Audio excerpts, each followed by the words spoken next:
Baik, sebelumnya Assalamualaikum warahmatullahi wabarakatuh. Waalaikumsalam warahmatullahi wabarakatuh.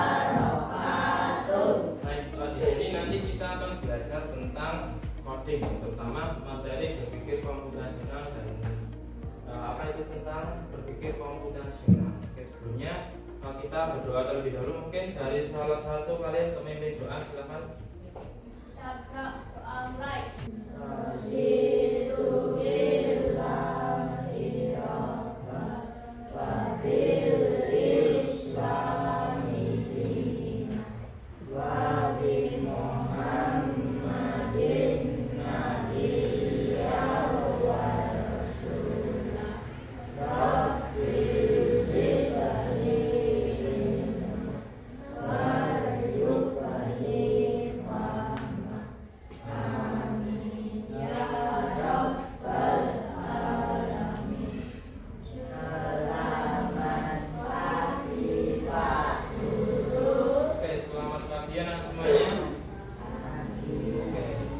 Semangat? Nah, sebelumnya adakah teman kalian yang tidak masuk? Ada. Siapa? Ya kan? Sedang apa? Ada izin ya. Hari ini kita akan belajar tentang berpikir komputasional ya. Setelah kemarin kita sudah mengenal apa itu AI ya. Kemudian perangkat-perangkat apa saja yang sekiranya digunakan dalam penggunaan AI. Kemarin sudah belajar tentang apa saja perangkat, ada laptop, terus apa lagi setelah laptop? Ada smartphone, ya, atau HP itu digunakan untuk AI. Nah, sekarang kita belajar mengenai berpikir komputasional. Kemudian ini tentang tujuan kita hari ini, ya, tujuan pembelajarannya itu adalah siswa mampu menjelaskan pengertian berpikir komputasional ya, dan keempat prinsipnya. Kemudian yang kedua, menerapkan langkah-langkah berpikir komputasional pada permainan papan atau game board. Jadi kita bermain tentang, pernah bermain monopoli? Pernah ya?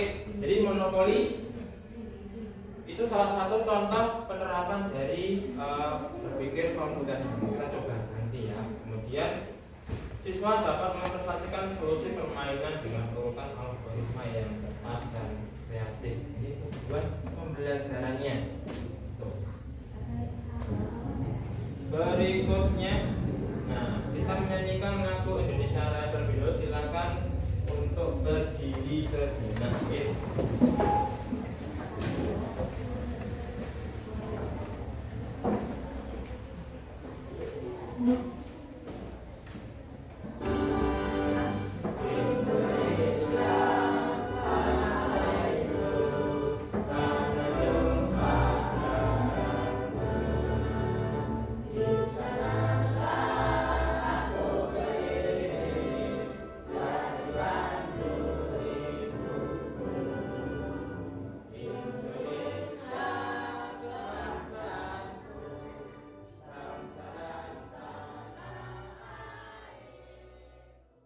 Berikutnya ada pertanyaan.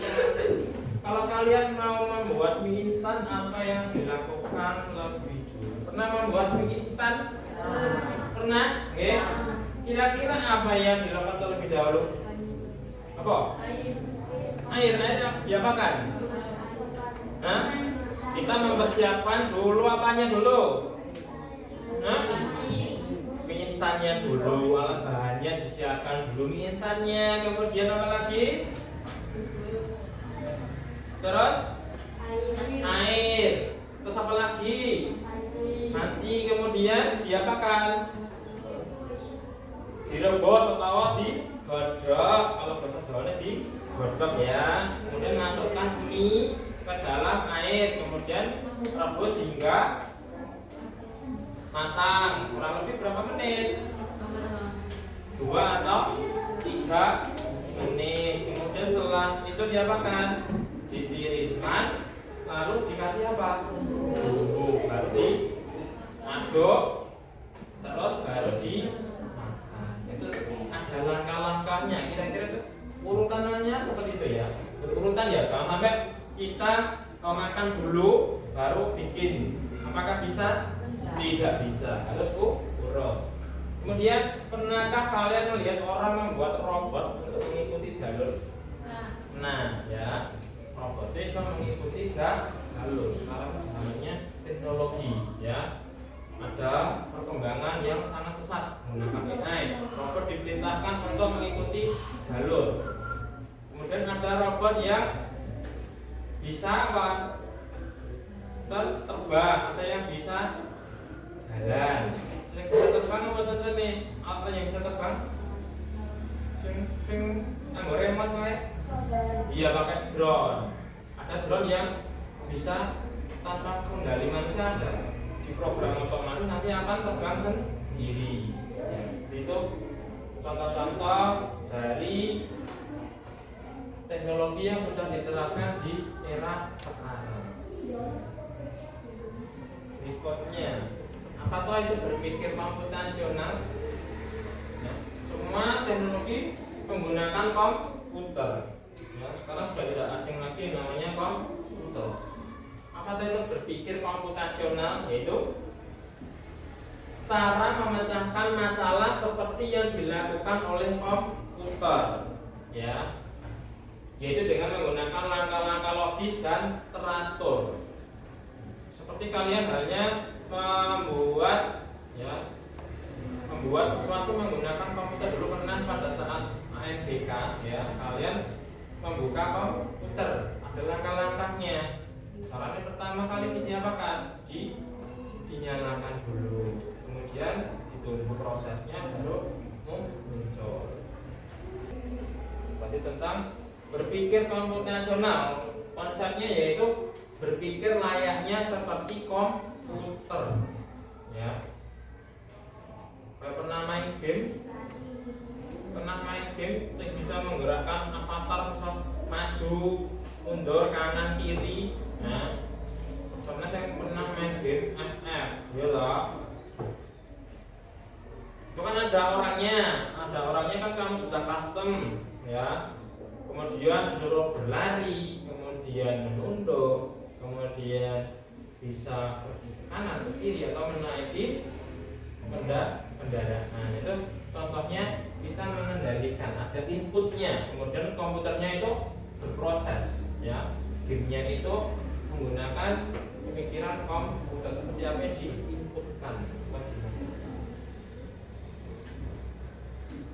Nah, kenapa kok berpikir komputasional itu penting? Yang pertama, keterampilan masa depan. Ya, di sini ada keterampilan masa depan. Ya, masa depan kita membutuhkan yang namanya pemikiran komputasional. Itu kemampuan yang paling dibutuhkan, yaitu adalah berpikir komputasi. Di sini, ya. Jadi untuk masa depan nanti semuanya menggunakan teknologi. Semakin tahun teknologinya semakin baik atau semakin buruk? Oh, semakin baik, semakin canggih. Ben ora-ora teknologi seperti ini, ya. AI di sini AI atau artificial intelligence atau kecerdasan artifisial belum ada. Dunia semakin digital, kecanggihan teknologi dan integrasinya dalam kehidupan kita sehari semakin meningkat. Nah, ini semua serba digital. Saya ini belanja pakai digital. Pernah ceko? Pernah. Belanja secara online. Lebih enak belanja secara online atau offline? Hah? Ya, kita menggunakan HP cuma dipencet-pencet barangnya dah perlu metu. Nah, itu keunggulannya. Nah, di sini ada 4 prinsip berpikir komputasional. Ya. Yang pertama itu ada dekomposisi, yaitu memecah masalah besar menjadi bagian-bagian kecil yang mudah dikelola. Dekomposisi yang pertama. Yang kedua adalah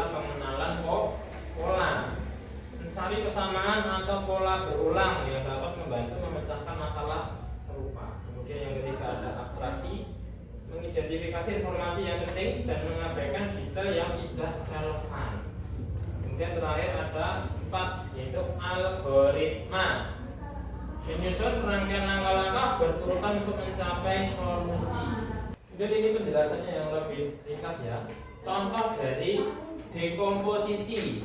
Misalkan ada permasalahan akan mengadakan pesta ulang tahun, dan kita breakdown menjadi sesuatu yang bagian-bagian kecil. Kira-kira yang diperlukan ketika akan mengadakan pesta ulang tahun itu apa? Ya, dengan dekomposisi kita bisa memecahnya jadi bagian-bagian kecil. Yang pertama, kita memilih tempat. Kira-kira tempatnya di mana?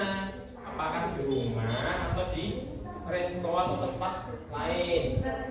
Kemudian mengundang teman, kira-kira yang mau diundang siapa saja, ya. Terus menyiapkan makanannya, kira-kira makanannya apa wae ya kok nek aku ngundang kanca-kancaku, misalnya seperti itu. Kemudian baru menyiapkan kira-kira ada permainan apa enggak, atau di situ ada hadiahnya atau tidak.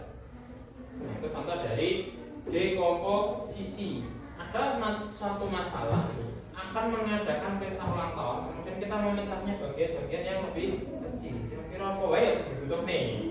Itu ya. Sudah paham ini? Oke, kita lanjut. Ini yang contoh pengenalan pola, yaitu kemampuan melihat kesamaan atau keteraturan yang dapat membantu kita memprediksi apa yang akan terjadi selanjutnya. Contohnya ada pola angka. Di sini ada pola angka 2, 4, 6, 8. Kemudian angka berikutnya kira-kira angka berapa setelah 8? Iya, 10, karena ini selisihnya 2 semua. Setelah 10 berarti berapa?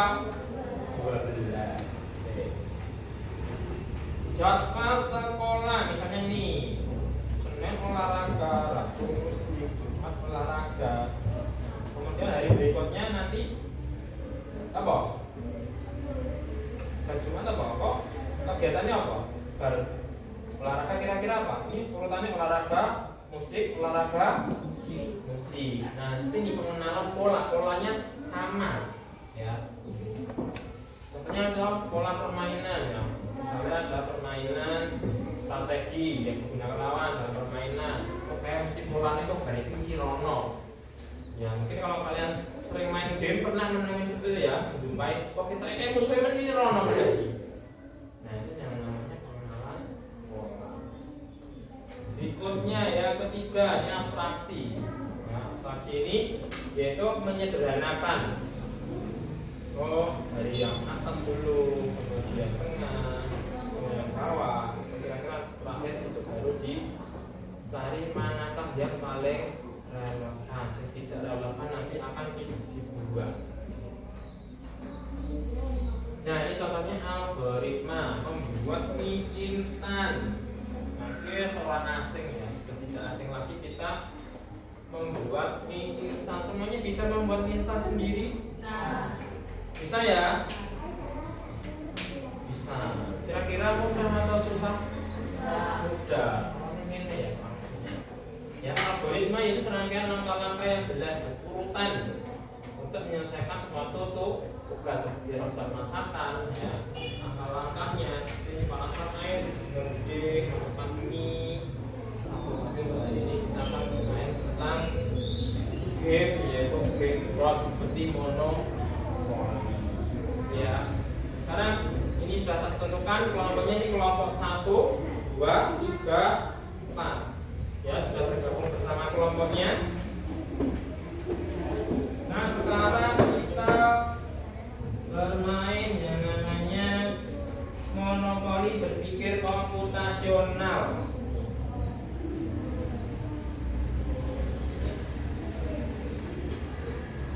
Ada enggak? Oke. Tentukan setiap kelompoknya harus ada ketuanya. Yuk, silakan satu maju untuk melempar dadu, nanti klik sini ya. Kita baca petunjuknya. Ini menggunakan sistem poin. Jadi nanti setiap kelompok memiliki poin yang sama, yaitu 1000. Kemudian nanti ada aset di masing-masing soal nanti ada asetnya ya. Kemudian nanti cara bermainnya yaitu ketika kita menempati kotak ini kemudian ada nilainya, misalnya ada daerah tokoh bernilai 400, kamu bisa memutuskan menjawab atau tidak. Kalau menjawab berarti dengan kamu memiliki aset ini, kalau jawabannya benar, misalnya ini 400, berarti kamu akan membayarnya sebanyak 400. Jauhnya kilo, tapi kamu tetap memiliki aset jika benar. Kalau kalian melewati, ya dilewati, ya uang kamu tetap berkurang tanpa menjawab, ya tapi rugi. Mending daripada dilewati harus dijawab. Itu nanti skor yang paling banyak itu adalah pemenangnya. Ya, kita coba dulu. Nanti silakan kelompok yang lain berpikir strategi mana yang diperlukan agar kelompoknya menang. Gitu ya. Oke, sudah jelas. Yuk kelompok. Terus kelompok 1 tadi. Ini ada soal seperti ini. Silahkan dijawab. Yuk sama kelompoknya diskusi dulu. Ayo Rene, Rene apa kok? Kesini nggak apa-apa, semuanya berdiri aja. Ayo.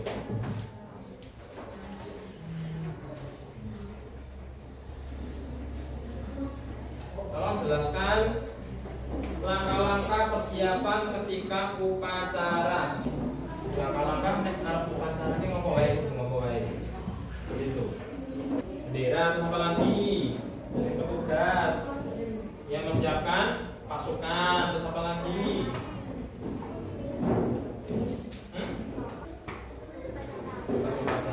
Oke, kita jawab.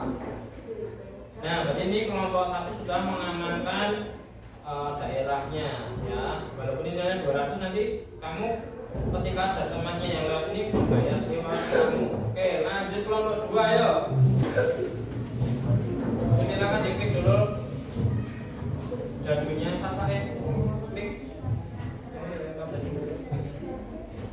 Oke, berapa ini? 3. Ini mau dijawab apa enggak? Ini mau dijawab apa enggak?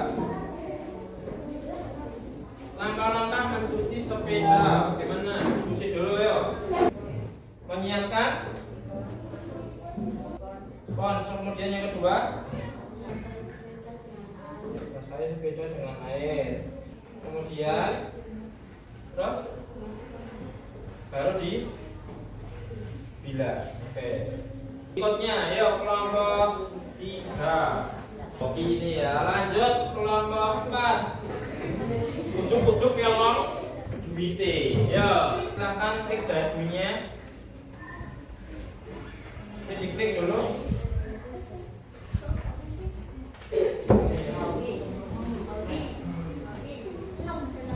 Berapa Kak? 4 ya podo wae.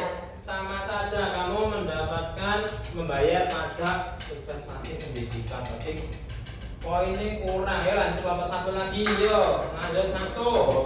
Oh, kita lihat skor paling tinggi masih kelompok 1 kelompok 2. Lanjut kelompok yang lempar dadu sing hoki tangannya bagi siapa?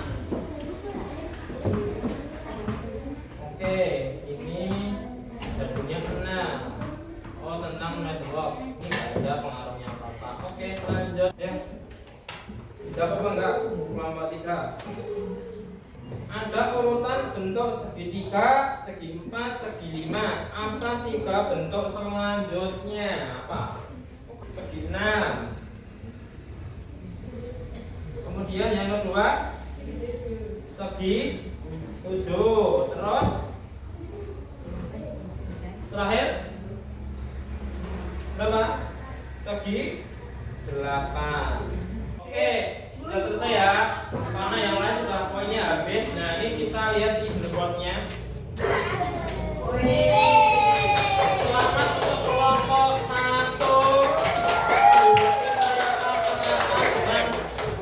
Semua asetnya 2150. Kemudian kelompok 3 yang kedua total asetnya 1175. Kemudian peringkat ketiga yaitu kelompok 2 total totalnya 1000 asetnya.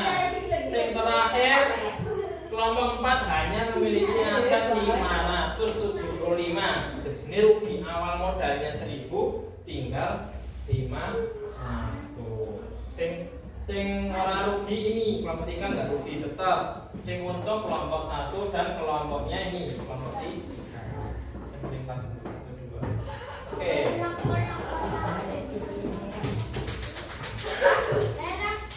Nah ya. Nah, ini dari permainan monopoli ini ya, tentang berpikir komputasional, kira-kira manakah yang sulit? Tadi ada yang sulit bukan? Tidak ada. Mungkin yang kesulitannya hanya di hoki saja ya. Ya, berarti komputasional ada berapa tadi? Ada berapa? Berpikir komputasional tadi prinsipnya ada berapa? Ada berapa? Mina? 4. Ada 4. Yang pertama apa? Dekomposisi. Yang kedua ada apa? Pengenalan pola. Yang ketiga ada apa? Abstraksi. Benar, abstraksi. Kemudian yang terakhir ada apa? Algoritma.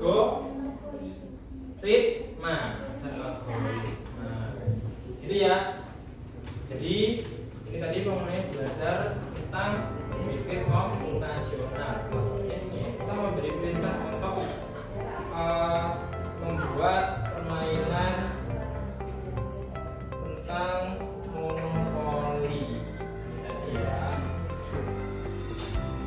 Oke. Kira-kira ada yang ditanyakan tidak?